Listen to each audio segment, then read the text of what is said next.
সীমাকে অফিসের বস মালেক কেবিনে ডেকে বলে, দেখো তো রহিম সাহেবের ফাইলটা কোথায়। মেয়েটি বলে, আমি দেখে দিচ্ছি স্যার। মেয়েটি ফাইলটি খুঁজে পেয়ে মালেক সাহেবের কাছে এসে ফাইলটি দেখাতে থাকে। মালেক সাহেব সীমাকে আরো কাছে আসতে বলে। সীমা বলে, না স্যার, কাছে আসতে হবে না, আমি ঠিক আছি। মালেক বলে, কি পারফিউম মেখেছো, এত সুগন্ধ আসছে। মেয়েটি কথাটিকে গুরুত্ব দেয় না। সীমা বলে, স্যার, এটি রহিম সাহেবের ফাইল, এখন শুধু আপনার সিগনেচার দরকার এখানে। সীমা কথাগুলো যখন বলছিল, মালেক তখন সীমার শরীরটা মাথা থেকে পা পর্যন্ত খারাপ নজরে দেখছিল।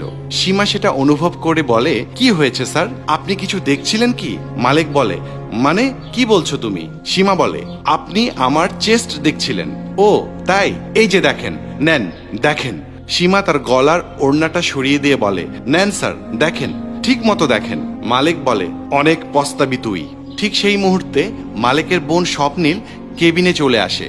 এসে বলে, ভাইয়া, আমি বেড়াতে যাব, আমার কিছু টাকা লাগবে। মালেক এমন অবস্থায় তার বোনকে দেখে ইতস্তত হয়ে বলে, হ্যাঁ বোন, আমি তোমাকে টাকা দিচ্ছি, তুমি একটু বাইরে অপেক্ষা করো, আমি আসছি। এই যে বোন, শোনেন, দেখে যান আপনার ভাই এখানে কিসের মিটিং করছে। তখন মালেক তার বোনকে বলে, বোন তুমি বাইরে যাও। তখন সীমা বলে, কি বলছেন স্যার, পুরো সময় তো আপনি আমার শরীরটা দেখতেই থাকেন, এখন আমি দেখাতে চাচ্ছি তো আপনি দেখছেন না কেন স্যার? এই দেখেন দেখেন।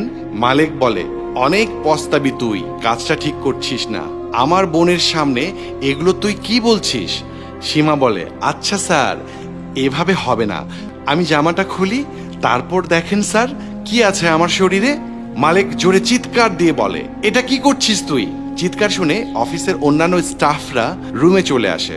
সবাইকে শুনিয়ে মালেক বলে, দেখো, সীমা পাগল হয়ে গেছে, এই বিষয়টা অবশ্য আমরা সবাই বুঝতে পেরেছি।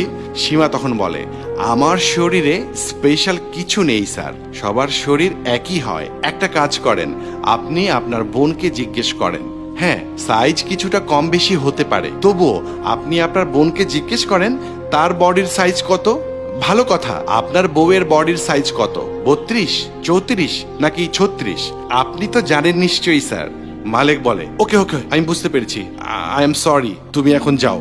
তখন সীমা বলে, হ্যাঁ মানলাম যে আমাদের মেয়েদের শরীর কিছুটা নরম, কিন্তু আমরা মাখন নই যে যখন যার ইচ্ছে হবে তখন সে চামচ দিয়ে উঠিয়ে খেয়ে ফেলবে। আপনার ভয়ে তো আমি শাড়ি পরাও বন্ধ করে দিয়েছি স্যার। আজ সালোয়ার কামিজ পরে এত শালীনভাবে অফিসে আসার পরও আপনি আপনার কুনজর আমার দিকে দিলেন। এ কথা বলে সীমা চলে যায়।